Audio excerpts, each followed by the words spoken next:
If anyone asks why you are doing that, just say, the Lord needs them. Right away, He will let you have the donkeys. So God's promise came true, just as the prophet had said. Announce to the people of Jerusalem, your king is coming to you. He is humble and rides on a donkey. He comes on a colt of a donkey. So noong ang Panginoon ay papasok sa lungsod ng Jerusalem, sa tinatawag natin ngayong Palm Sunday, na siya nating pinagdiriwang ngayon, ay nagpakuha siya ng mag-inang kabayo or donkey, buriko, na sasakyan. Hindi niya pinaghiwalay ang mag-ina, bagamat isa lang siyempre ang sinakyan niya sa dalawang yon. Sinasabi ng propeta na natupad sa pamamagitan ng ginawa na yun ni Jesus ang prophecy. Matthew 21:6-11. The disciples left and did what Jesus had told them to do. They brought the donkey and its colt and laid some clothes on their backs. Then Jesus got on. Many people spread clothes on the road, while others put down branches which they had cut from trees. Some people walked ahead of Jesus, of others, and followed behind. They were all shouting, "Hooray for the Son of David! God bless the one who comes in the name of the Lord. Hooray for God in heaven above." When Jesus came to Jerusalem, everyone in that city was excited and asked, "Who can this be?" The crowd answered, "This is Jesus, the prophet from Nazareth in Galilee." So binalabala ng kanyang mga disipulo yung mga hayop, at doon umupo si Jesus at sumakay papasok sa lungsod.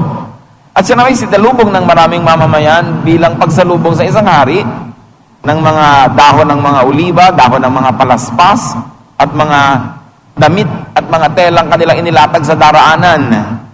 Sa Malolos, pagka ganitong Palm Sunday, mayroong kaugalian doon na naglalakad yung mga religious leaders at tinatapakan naman nila mga tapis ng mga kababaihan na nung panahon pa ng ating mga ninuno ay nagsimula na yung tradisyon, mga tapis sa mga nilalatag para lakaran. It has become a cultural claim to that tradition.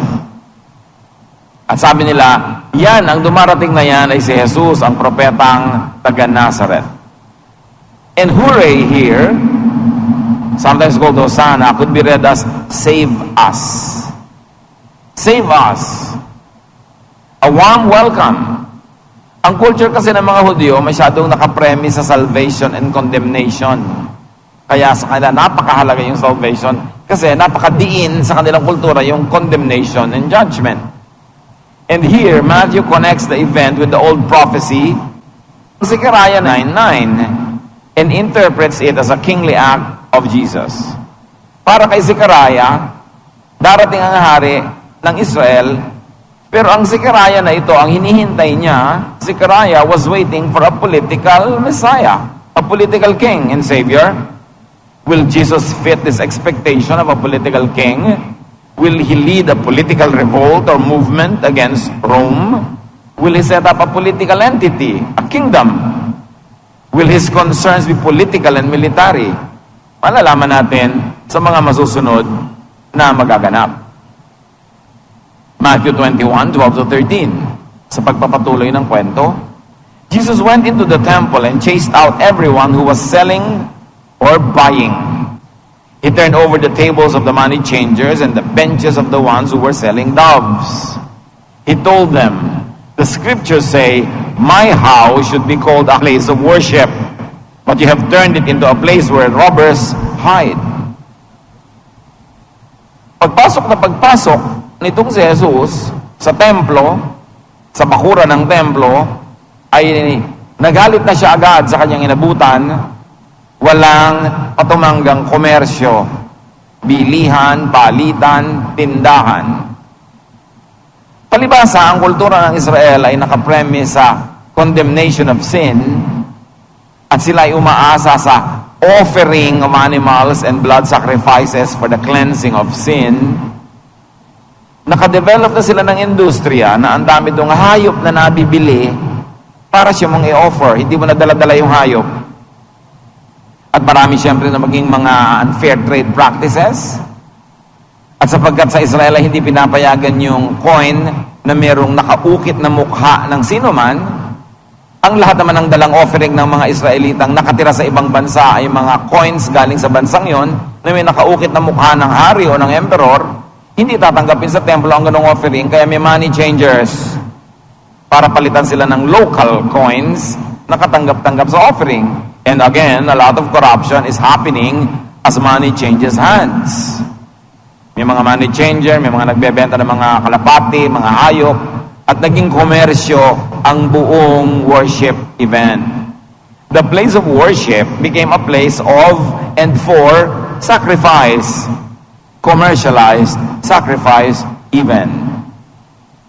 We should take note that guilt and sacrifice became the foundation of a worship system and an industry that was born of it. Sapagkat ang laging idinidinay kasalanan at guilt, lagi mong kailangan mag-offering, kailangan mo ng mga hayop na kakatayin para yung dugo ay mahugasan na yung kasalanan, naging isang malaking industriya, a very corrupting practice that was done only in the temple in Jerusalem, not in other places of worship. You must note, brothers and sisters, that the temple in Jerusalem does not represent all of the Jewish faith systems. Masyado lang nanaig, nakapangyari, yumaman, lumakas ang priesthood in Jerusalem at natabunan yung mga ibang mga quiet na mga ibang worship centers at mga ibang mga worship groups. At itong grupong ito ay masyadong naging corrupt. Itong grupong ito ang kinriticize masyado ng Panginoon. At mula sa grupong ito, humiwalay ang maraming Israelita tulad ng mga Essenes that developed their spiritual communities near the Dead Sea, where the Dead Sea Scrolls were found. Kaya na-develop ang mga grupo katulad nila John the Baptist, or the Baptizer, na sila ay nagkikita-kita, nagtitipon-tipon sa mga ilang, sa mga kuweba, sa mga gubat, sa mga disyerto, away from the temple. The temple system in Jerusalem was not the only religious system in Israel at that time. Masyado lang siyang nakapangyari, na centralized, yumaman, akala mo siya na talaga yung the only authority.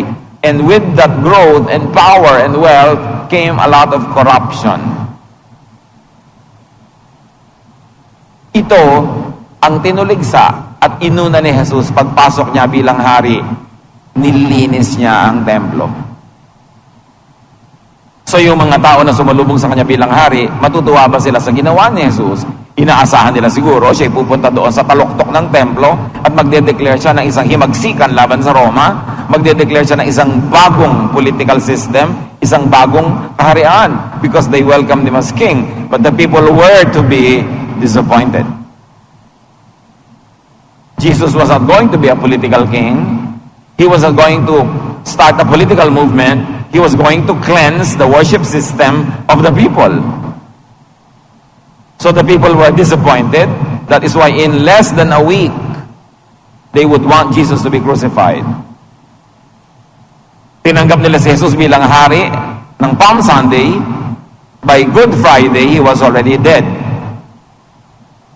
Bumaligtad ang mga tao kasi hindi naman yun ang inaasahan nila yung ginawa ni Jesus. Because the first kingly act of Jesus upon entry into Jerusalem was to cleanse the temple of corrupt commerce. It was hardly political. In effect, setting the people free from the religious, not political, burden. So pinalalaya ni Jesus yung mga tao mula sa mapabigat na relihiyoso, lalo yung walang katapusang bayaran, bilihan, hindi sa mga political oppressors, kundi sa religious oppressors. People had to be saved not only from hell, but from their temple system, which was making their life very hard. Always making them feel guilty to compel them to always make an offering. And the corruption that went with the offering system.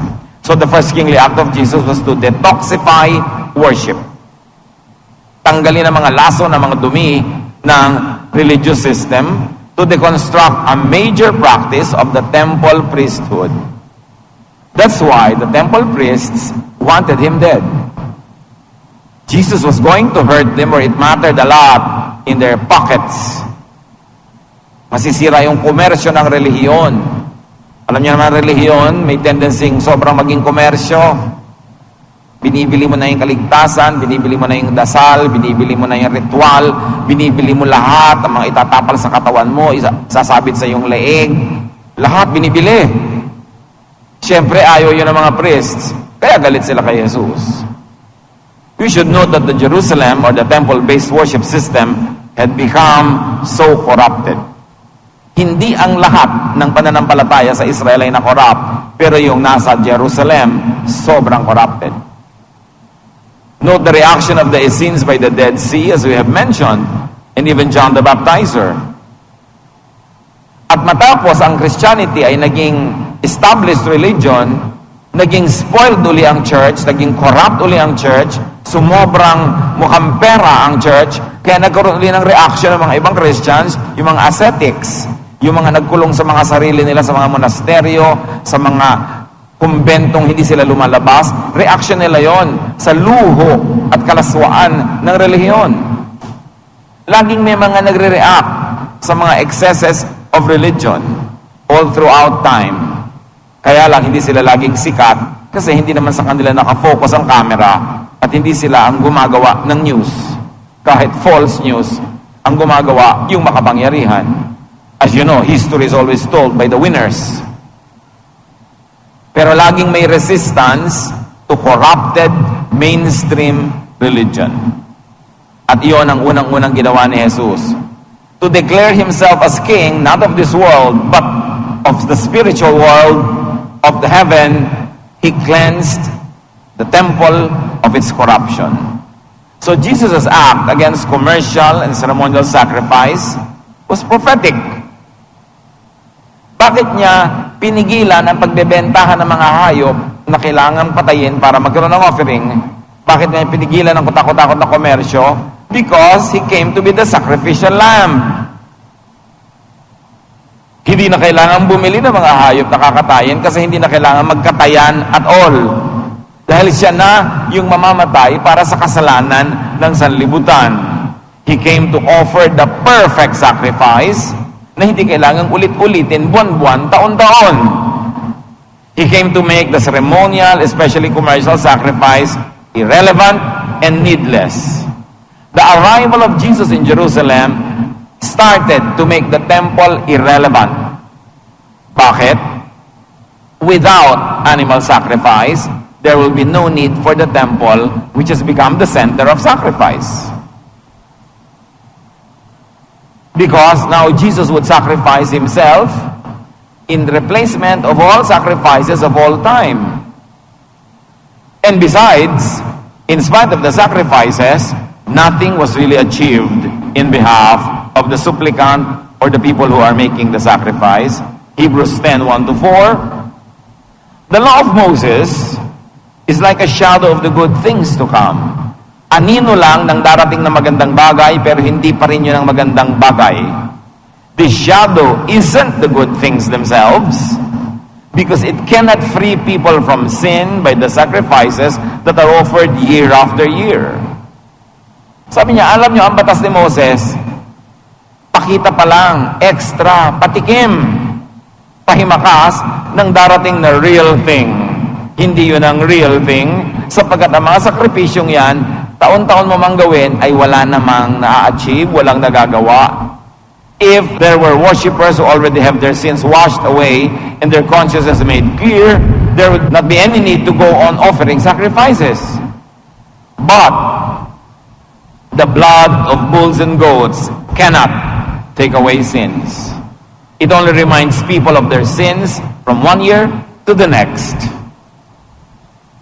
Sabi niya, alam niyo lahat ng inutos ni Moses na yan, hindi yan ang tunay. Yan ay introduction lang sa tunay. At ngayon dumating na ang tunay, dapat tama na yung introduction at tanggapin niyo na yung tunay. Kahit magpatiwa-tiwari kayo ng ka-o-offer ng mga baka, ng mga hayop, mga kambing, wala kayo na-achieve. Lalo niyo lang naaalala na makasalanan kayo kasi hindi kayo kayang linisin ang mga dugo ng hayop. Kaya yun ang unang in-address ni Jesus. Time of change has come. I am the Lamb of God. I will die for you. My blood will cleanse you. There is no more need for all of these sacrifices, especially that you are paying so much money for it. Because the salvation is free. It is not cheap, but it is free. Very clearly, the law of Moses was not the real thing. It was not the means to, nor the end of all things. Hindi siya ang daan patungo sa kaligtasan at hindi siya ang kaligtasan. Siya ay nagpapaalam lang na kailangan nyo maligtas. At ang kaligtasan yon nasa kamatayan sa pagbabayad ng kasalanan ng mga tao ng Panginoong Yesus. Hebrews 10:5-6. When Christ came into the world, He said to God, sacrifices and offerings are not what you want, but you have given me my body. No, you are not pleased with animal sacrifices and offerings for sin.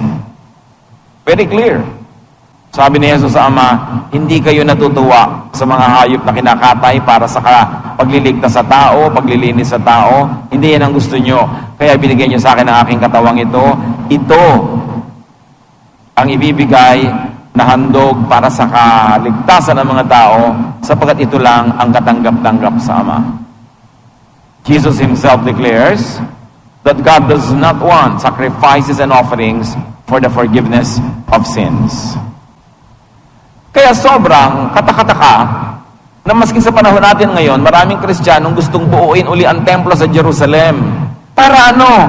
Yung templo ay para sa offering ng mga hayop. Para mag-offer uli tayo ng mga hayop? Di baliwala ang kamatayan ni Jesus kung bubuuin mo pa uli yung templo. Inilipat na nga yung templo sa puso ng mananampalataya. Na kahit nasaan ka, nandun ang templo ng Diyos. Ise-centralize mo uli sa Jerusalem. Ano? To empower the Jews? To empower that nation? Samantalang in-empower na ng Diyos ang lahat ng mananampalataya sa lahat ng lugar, sa lahat ng oras, para yung kapangyarihan ng Diyos available to all who believe. It is no longer centralized in Jerusalem, and many people now want to centralize it there again. In direct contradiction to the ministry of Jesus.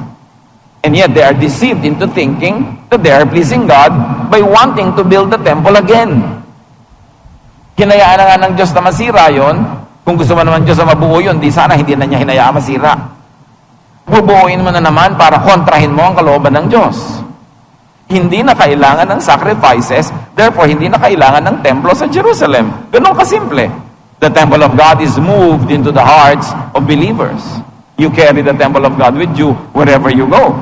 That is very empowering to believers, not only to a certain sect, a certain group, a certain race.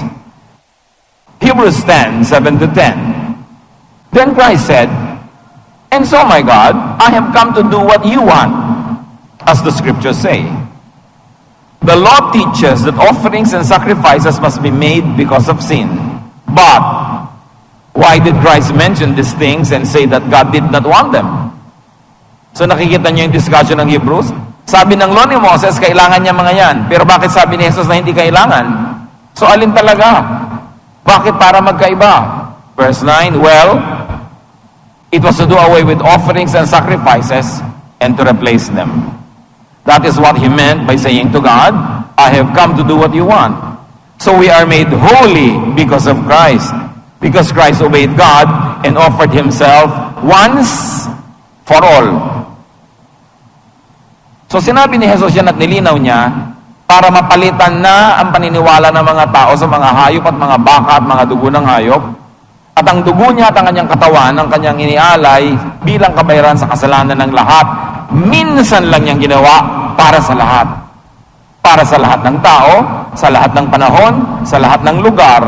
It means there is no more need for any additional sacrifice or any repetitious sacrifice because the blood of Jesus offered once was good for all. And yet, may mga religious practices pa rin ngayon ng mga taong Christians ang tawag nila sa sarili nila, offering Jesus on the altar every week. Every time that they have a religious celebration, they are offering Jesus again as a sacrifice for the payment of sin, although they claim it to be a bloodless sacrifice. What's the use of repeating when the death of Jesus was good once for all. Para ulit-ulitin yan, ay parang minabaliwala mo at nililiitan mo ang halaga nung napakahalagang sakripisyo ni Jesus. Minsan lang para sa lahat.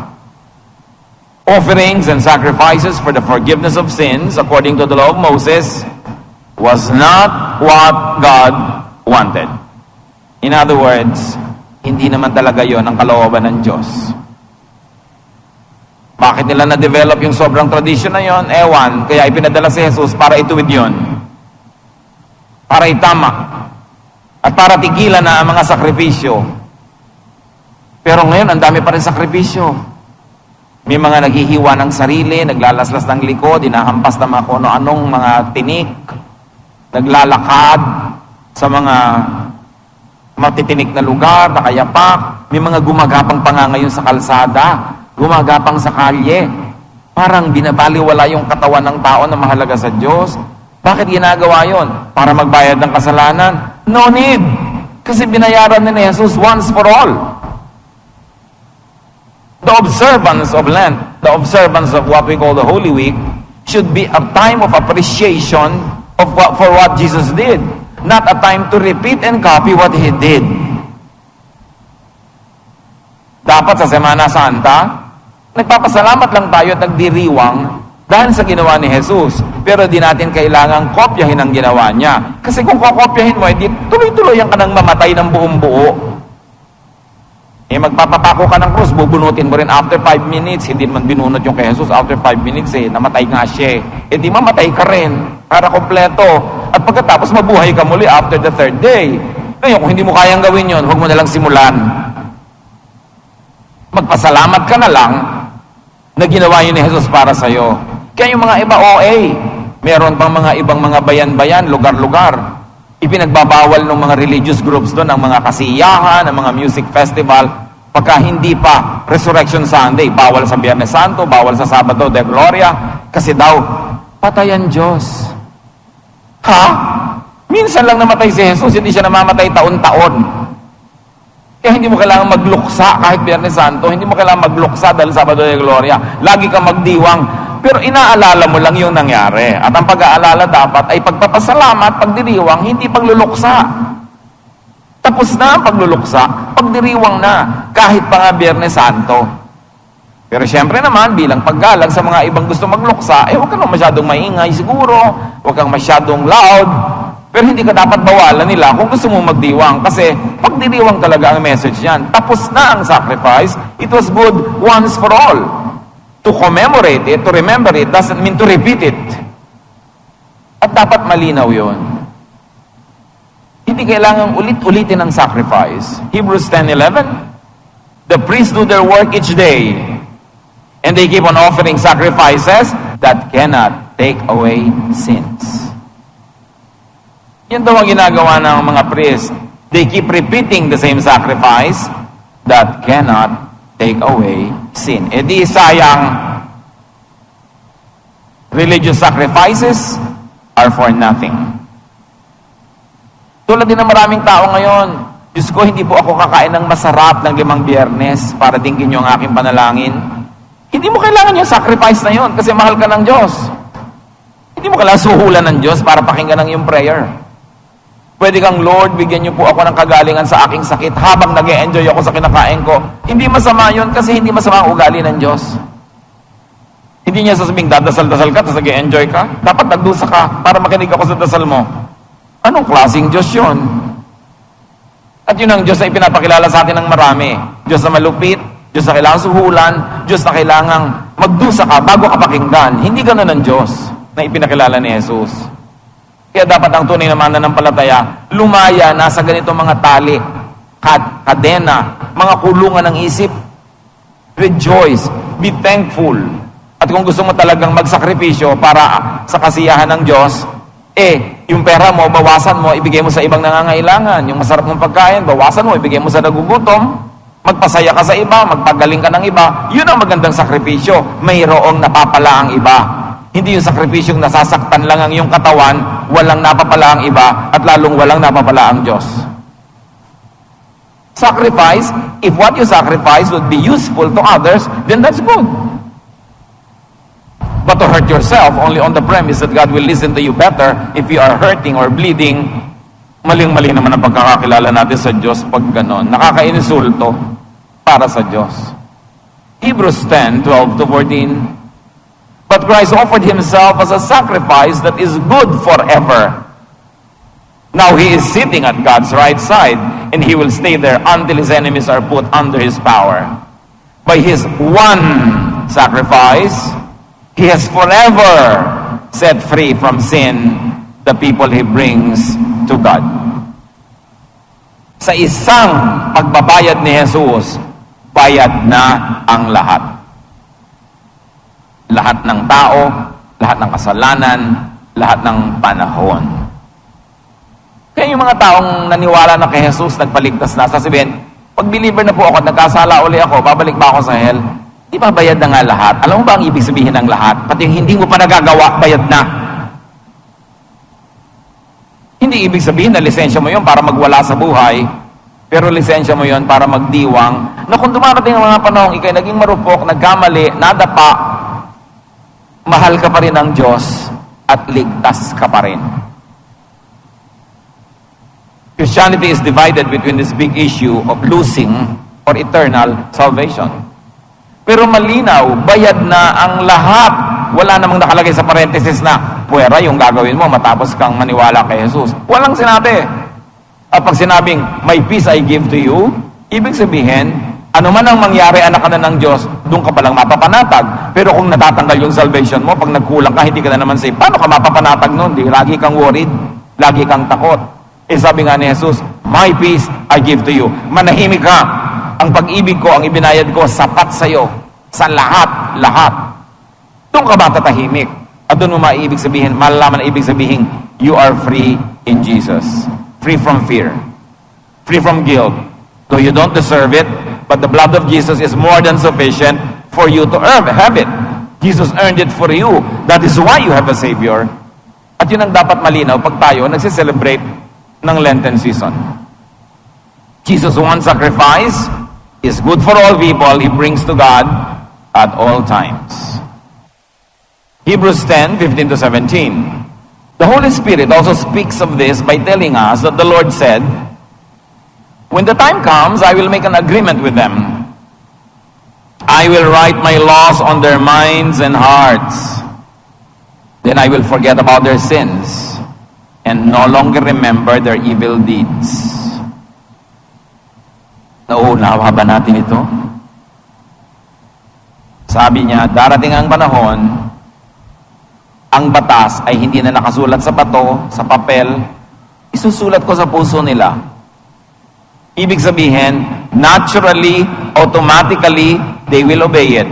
Pero sabi niya, darating ang panahon na yon. At alam natin hanggang ngayon, hindi pa yung kompleto. Kasi, hindi pa natin na-internalize at hindi pa tayo automatic na laging sumusunod.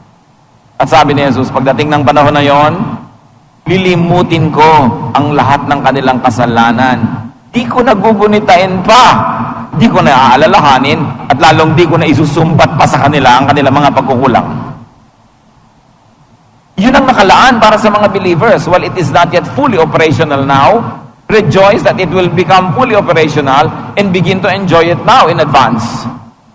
Dahil yun ang nakatakda sa mga mananampalataya. God's law will be written in the hearts of believers, which means it will be internalized by the believers. It will become their second nature. Hindi mo na kailangang labanan ang sarili mo para sumunod sa batas ng Diyos. Kasi yung batas ng Diyos, yun ang magiging gusto mo talaga, yun ang sarili mo talaga. Therefore, wala nang struggle.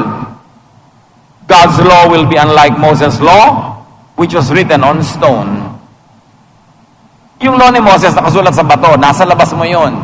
Hindi ikaw yun, nasa labas yun, pinipilit mo lang sumunod doon. Pero darating ang panahon, babaguhin ang mga mananampalataya na nasa puso na nila yung batas ng Diyos, sila na yon, internal na yon, automatic, hindi na nila ipe-break. But until that time comes, you depend on God's grace for now. Pero yun ang nakatakda at yun ang magaganap. God will forgive and forget the whole issue of sin. Not only your personal sin, but the whole business of sin will no longer be in our vocabulary. Hindi na yun kasali sa usapan because we will all live under the grace of God. Hindi tulad ng napakaraming religious activities and teachings ngayon, focused on sin and guilt. And the result, of course, is condemnation. And then you will be moved into making offerings tulad ng tinuligsa ni Jesus doon sa templo. Ezekiel 36:26, I will give you a new heart and put a new spirit in you. I will remove from you your heart of stone and give you a heart of flesh. Manggaganap. Kung tayo man ngayon ay minsan heart of stone, heart of flesh, dahil nandito pa tayo sa flesh, although nasa spirit na rin tayo, darating ang panahong mawawala na yung body, the body will return to the ground, the spirit will return to God, and that's when we have the flesh for the heart. And that is when we will have a new spirit. There will be no more struggle. Until the time happens fully, you enjoy its idea now. You begin to enjoy it in advance and depend on God's grace and forget the issue of guilt and condemnation because Jesus died for you once for all. Kaya sinasabing by grace, undeserved. The kingdom of the King will not be the temple in Jerusalem. It will not be Jerusalem. It will not be Israel, but the heart of the believer. Yung sinasabing new heaven, new earth, new Jerusalem, yun yung temple of the believer in her or his heart. It's not a physical place. It's not a geographical place. Kasi pag ginawa mo na naman geographical yan, may empower mo na naman yung mga priests sa Israel, sa Jerusalem, na siya ngang number 1 na tinuligsa ni Jesus. Ano, ulitan na naman ang buong problema? Iba na. Neither shall they say, lo here or lo there, for behold, the kingdom of God is within you. Yun na ang magaganap. Nasa puso mo na, bit-bit mo, dala mo, ikaw ang kingdom of God. Forgiven, renewed, made and considered clean because of Jesus. Hebrews 10:18, when sins are forgiven, there is no more need to offer sacrifices. Sacrifice for the forgiveness of sin has become irrelevant because of Jesus. We now sacrifice if the sacrifice has a practical value or a practical result. So nagsasakripisyo kang manahimik kung ang pagdadaldal mo ay makakasakit sa iba. Nagbibigay ka ng offering hindi para bilhin ang iyong kaligtasan, kundi dahil nakakabili ng mga gamit para ituro ang kaligtasan sa iba. Yun ang mga sacrifice na may saysay. Yung nag-sacrifice ka pero may naging bunga sa ikabubuti ng iba. Pero yung sacrifice para lang patawarin ka sa iyong kasalanan, binayaran na yun ni Jesus. Now, back to the story in Matthew. Side comment pa lang yung kanina. Matthew 21:14. Remember, ang storya natin, pumasok siya sa temple, ha? Pinalayas niya yung mga nagkokomersyo, tinaob niya yung mga mesa.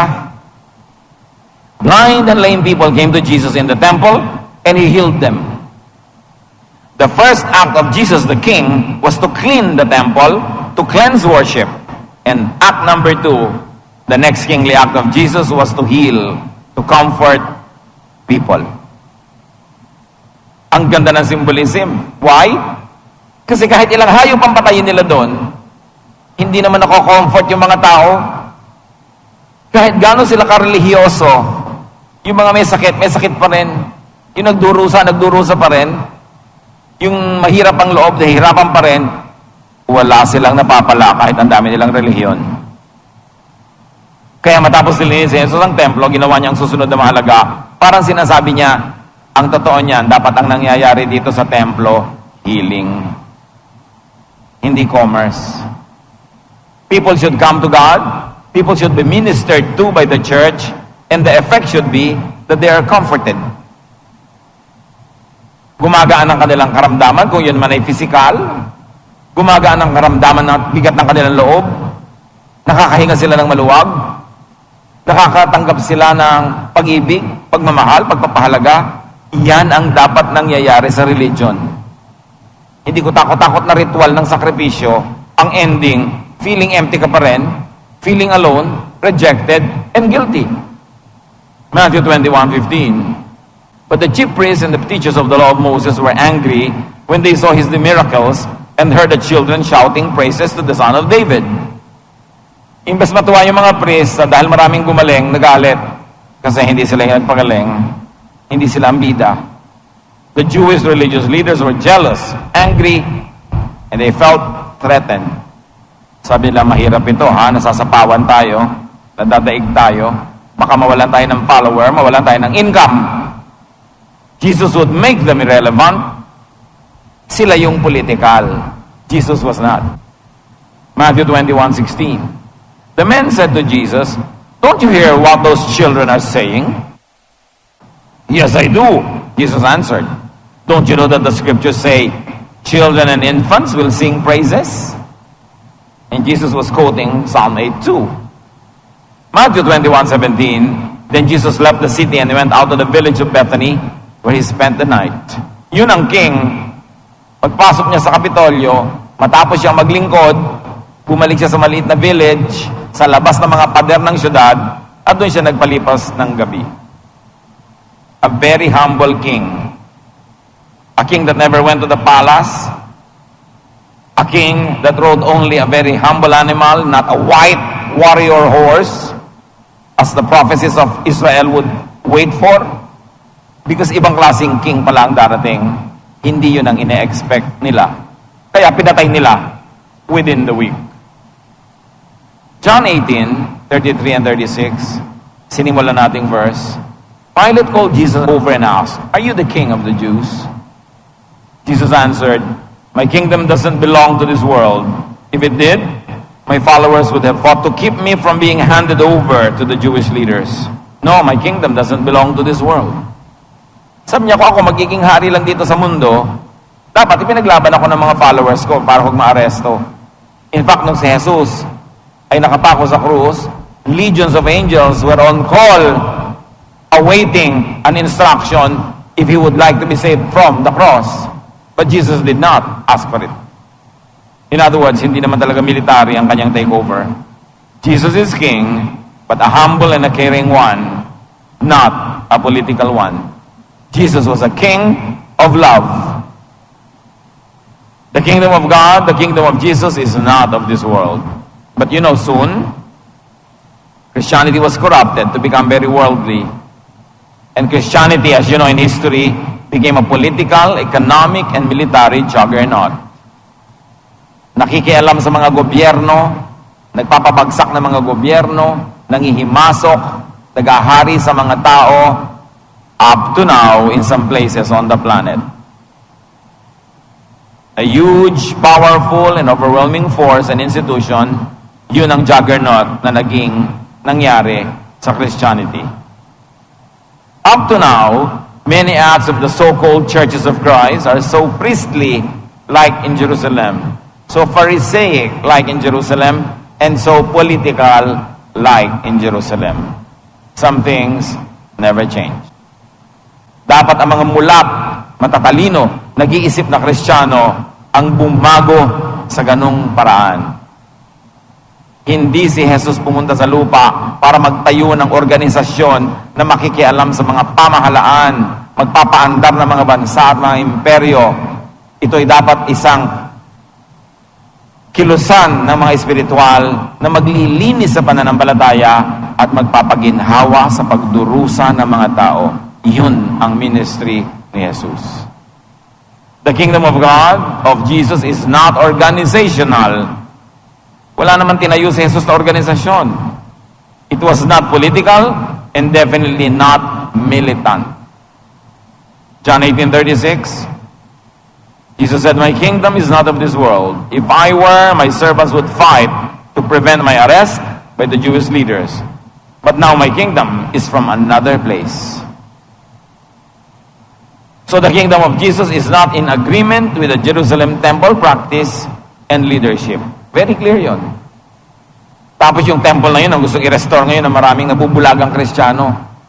They romanticize Israel too much. They romanticize Jerusalem too much.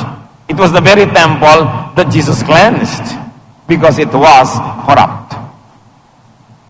Beware of any impulse or teaching that advocates for the revival of Christianity or Jewism as political or military force.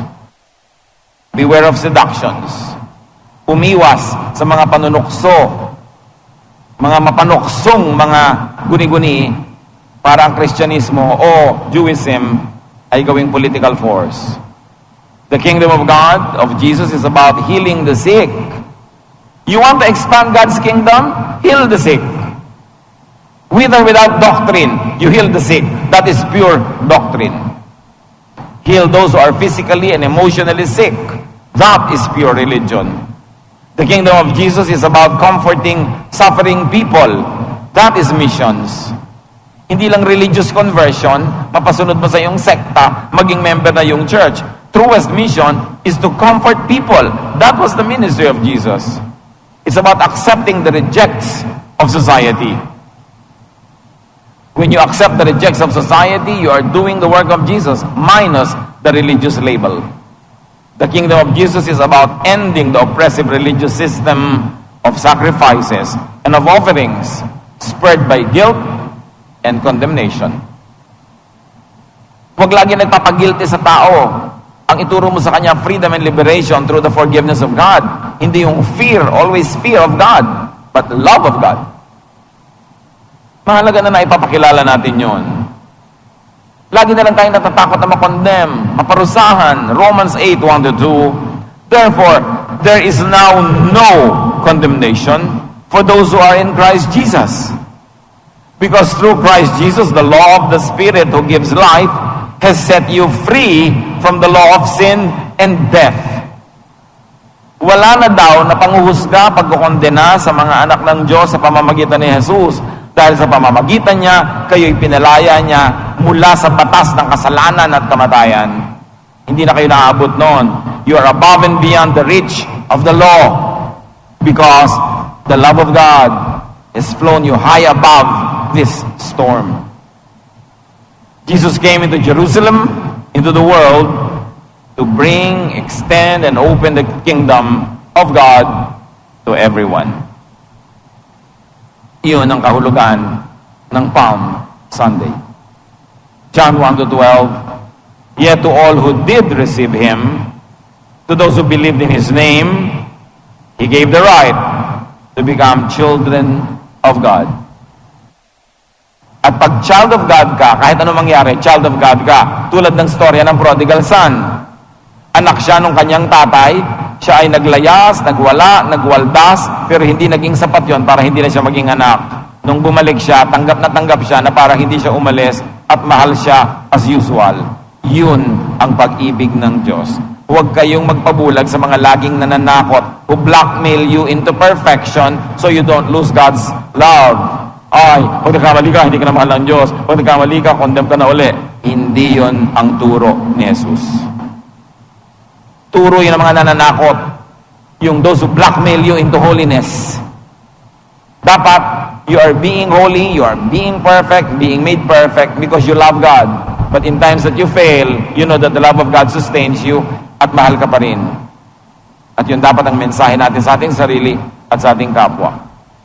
Matthew 11:2-6. John the Baptizer was in prison when he heard what Christ was doing. So John sent some of his followers to ask Jesus, are you the one we should be looking for, or must we wait for someone else? Jesus answered, go and tell John what you have heard and seen. The blind are now able to see, the lame can walk, people with leprosy are being healed, and the deaf can hear. The dead are raised to life, and the poor are hearing the good news. God will bless everyone who doesn't reject me because of what I do. Sabi ni John the Baptist, kasi nauna siya kay Jesus Tapos nakulong siya.